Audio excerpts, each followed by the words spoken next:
ಮೂಡ ಹಗರಣದಲ್ಲಿ ಸಿಎಂ ಸಿದ್ದರಾಮಯ್ಯಗೆ ಸಂಕಷ್ಟ ಎದುರಾಗಿದೆ. ಸಿಎಂ ಸಲ್ಲಿಸಿರುವಂತಹ ರಿಟ್ ಅರ್ಜಿಯನ್ನ ಕೋರ್ಟ್ ವಜಾ ಮಾಡಿದೆ.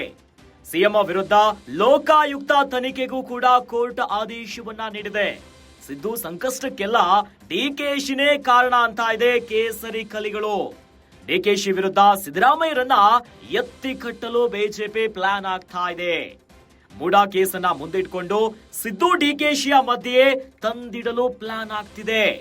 ಸಿಎಂ ಡಿಸಿಎಂ ನಡುವೆ ಜಗಳವನ್ನ ತಂದಿಟ್ಟು ತಮಾಷೆ ನೋಡಲು ಷಡ್ಯಂತ್ರ. ಸಿಎಂ ವಿರುದ್ಧ ತೀರ್ಪು ಬಂದಿರುವಂತಹ ಬೆನ್ನಲ್ಲೇ ಡಿಕೆಶಿ ವಿರುದ್ಧ ಮುಗಿಬಿದ್ದಿದ್ದಾರೆ ಬಿಜೆಪಿಯ ಪಡೆ. ಸಿದ್ದರಾಮಯ್ಯ ಪಾಲಿಗೆ ಡಿಕೆಶಿಯೇ ವಿಲನ್ ಅಂತ ಹೇಳಿದ್ದಾರೆ ಎನ್ ರವಿಕುಮಾರ್. ಸಿದ್ದರಾಮಯ್ಯ ವಿರುದ್ಧದ ಆದೇಶದಿಂದ ಕಾಂಗ್ರೆಸ್ಸಿನವರಿಗೆ ಖುಷಿಯಾಗಿದೆ. DKShi day and night workout ಅನ್ನ ಮಾಡ್ತಿದ್ದಾರೆ ಅಂತ ಎನ್ ರವಿಕುಮಾರ್ ಹೇಳಿದ್ದಾರೆ. ಇನ್ನು ಬಿಜೆಪಿಯ ರಾಜ್ಯಾಧ್ಯಕ್ಷ ವಿಜಯೇಂದ್ರರಿಂದಲೂ ಕೂಡ ಡಿಸಿಎಂ ಡಿಕೆಶಿಗೆ ಟಾಂಗ್ ನ ಕೊಟ್ಟಿದ್ದಾರೆ. ಸಿಎಂ ರಾಜೀನಾಮೆ ನೀಡಲ್ಲ ಅಂದಾಗ ಡಿಕೆಶಿ ಗಂಭೀರವಾಗಿ ಕುಳಿತಿದ್ರು. ಒಂದು ರೀತಿಯಾಗಿ ಹೇಗೆ ರಾಜೀನಾಮೆಯನ್ನ ಕೊಡಲ್ಲ ನಾನು ನೋಡ್ತೀನಿ ಎನ್ನುವಂತೆ ಡಿಸಿಎಂ ಡಿಕೆ ಶಿವಕುಮಾರ್ ಅವರು ಕೂತಿದ್ರು ಅಂತ ಟಾಂಗ್ ನ ಕೊಟ್ಟಿದ್ದಾರೆ. ಸಿದ್ದರಾಮಯ್ಯ ಕುರ್ಚಿಗೆ ಡಿಕೆಶಿಯೇ ಕಂಟಕ ಅಂತ ಪರೋಕ್ಷವಾಗಿ ಟಾಂಗ್ ನ ನೀಡಿದ್ದಾರೆ. ಸಿಎಂ ಕೇಸ್ನಲ್ಲಿ ಡಿಕೆಶಿಯನ್ನ ವಿಲನ್ ಮಾಡ್ತಿರುವಂತಹ ಕಮಲಪಾಳ್ಯ. ಸಿಎಂ ರೇಸ್ ನಲ್ಲಿ ಡಿಕೆಶಿ ಹೆಸರು ಮುಂಚೂಣಿಯಲ್ಲಿರುವಂತಹ ಹಿನ್ನೆಲೆಯಲ್ಲಿ ಡಿಕೆಶಿಗೆ ವಿಲನ್ ಪಟ್ಟವನ್ನ ನೀಡಿದಂತೆ ಕಾಣಿಸ್ತಾ ಇದೆ. ಸಿದ್ದು ಸಂಕಷ್ಟಕ್ಕೆ ಡಿಕೆಶಿಯೇ ಹೊಣೆ ಅಂತಿರುವಂತಹ ಕಮಲಪಾಳ್ಯ. ಮೂಡಾ ಹಗರಣದಲ್ಲಿ ಸಿಎಂ ಸಿದ್ದರಾಮಯ್ಯನವರಿಗೆ ಈಗ ಬ್ಯಾಡ್ ಟೈಮ್. ಸಂಕಷ್ಟದ ಮೇಲೆ ಸಂಕಷ್ಟಗಳು ಎದುರಾಗ್ತಾ ಇದೆ. ಸಿಎಂ ಸಲ್ಲಿಸಿದ್ದಂತಹ ರಿಟ್ ಅರ್ಜಿಯನ್ನ ಕೋರ್ಟ್ ವಜಾ ಮಾಡಿ ಆದೇಶವನ್ನ ನೀಡಿದೆ.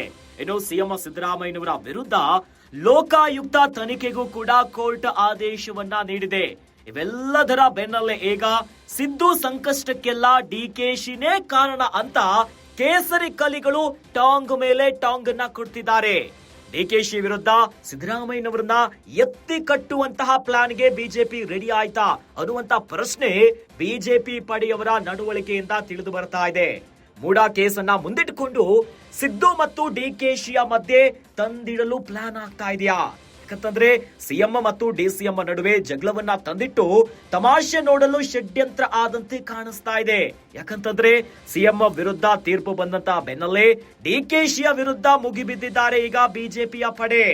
ಸಿದ್ದರಾಮಯ್ಯ ಪಾಲಿಗೆ ಡಿಕೆಶಿನೇ ವಿಲನ್ ಅಂತ ಹೇಳಿದ್ದಾರೆ ಎನ್ ರವಿಕುಮಾರ್.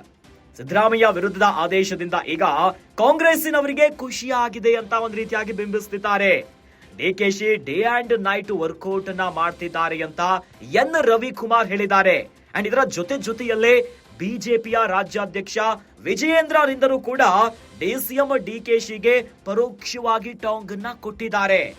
ಯಾವಾಗ ಸಿಎಂ ರಾಜೀನಾಮೆ ನೀಡಲ್ಲ ಅಂತ ಹೇಳಿದಾಗ ಡಿಕೆಶಿ ಅವರು ಗಂಭೀರವಾಗಿ ಕುಳಿತಾ ಇದ್ರು.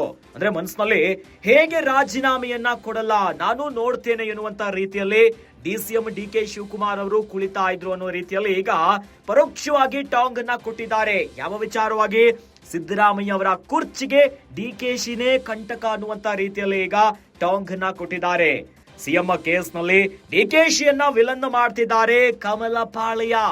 ಸಿಎಂ ರೇಸ್ ನಲ್ಲಿ ಡಿಕೆಶಿ ಅವರ ಹೆಸರು ಭಾರಿ ಮುಂಚೂಣಿಯಲ್ಲಿದೆ. ನಾನು ಸಿಎಂ ಆಗಬೇಕು, ನನಗೂ ಕೂಡ ಸಿಎಂ ಗದ್ದುಗೆಯನ್ನ ಏರಬೇಕು ಅನ್ನುವಂತ ಆಸೆ ಡಿಸಿಎಂ ಡಿಕೆ ಶಿವಕುಮಾರ್ ಅವರಿಗೆ ಗೊತ್ತಿರುವಂತದ್ದು, ಅದು ಬಹಳ ಬಹಿರಂಗವಾಗಿರುವಂತದ್ದು. ಹೀಗಾಗಿನೇ ಈಗ ಸಿಎಂ ಕುರ್ಚಿಗೆ ಕಂಟಕ ಬಂದಿರುವಂತಹ ಹೊತ್ತಿನಲ್ಲಿ ಡಿಕೆಶಿ ಅವರನ್ನ ವಿಲನ್ ಪಟ್ಟವನ್ನ ಕಟ್ಟುವಂತಹ ಷಡ್ಯಂತ್ರ ನಡೀತಾ ಇದೆಯಾ? ಹೀಗಾಗಿನೇ ಸಿದ್ದುವಿನ ಸಂಕಷ್ಟಕ್ಕೆ ಡಿಕೆಶಿನೇ ಹೊಣೆ ಎನ್ನುವಂತ ರೀತಿಯಲ್ಲಿ ಕಮಲಪಾಳ್ಯದ ನಡೆಯಿದೆ.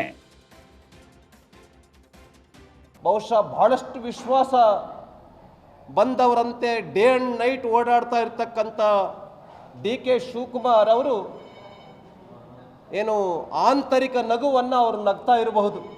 ನಾನು ನೆನೆ ದಿನ ಅವ್ರ ಕಾರ್ಯಕ್ರಮವನ್ನು ಕೂಡ ಗಮನಿಸ್ತಾ ಇದ್ದೆ. ಪಕ್ಕದಲ್ಲೇ ಕೂತಿದ್ದಂಥ ಗೌರವಾನ್ವಿತ ಉಪಮುಖ್ಯಮಂತ್ರಿಗಳು ಬಹಳ ಗಾಂಭೀರ್ಯವಾಗಿ ಕೂತಿದ್ರು. ಒಂದು ಕಡೆ ಸಿದ್ದರಾಮಯ್ಯನವ್ರು ಹೇಳ್ತಾರೆ ಯಾವುದೇ ಕಾರಣಕ್ಕೂ ನಾನು ಮುಖ್ಯಮಂತ್ರಿ ಸ್ಥಾನಕ್ಕೆ ರಾಜೀನಾಮೆ ಕೊಡೋದಿಲ್ಲ ಅಂತೇಳಿ. ಎಲ್ಲ ಒಂದು ಕಡೆ ಡಿ ಕೆ ಶಿವಕುಮಾರ್ ಅವರ ಅಂತರಾಳದಲ್ಲಿ ಯಾತಕ್ಕೆ ರಾಜೀನಾಮೆ ಕೊಡೋದಿಲ್ಲ ನಾನು ನೋಡ್ತೇನೆ ಅನ್ನುವ ತೊಡೆ ತಡ್ತಕ್ಕಂಥದ್ದು ಅವ್ರ ಮುಖದಲ್ಲಿ ಕಾಣ್ತಾ ಇತ್ತು.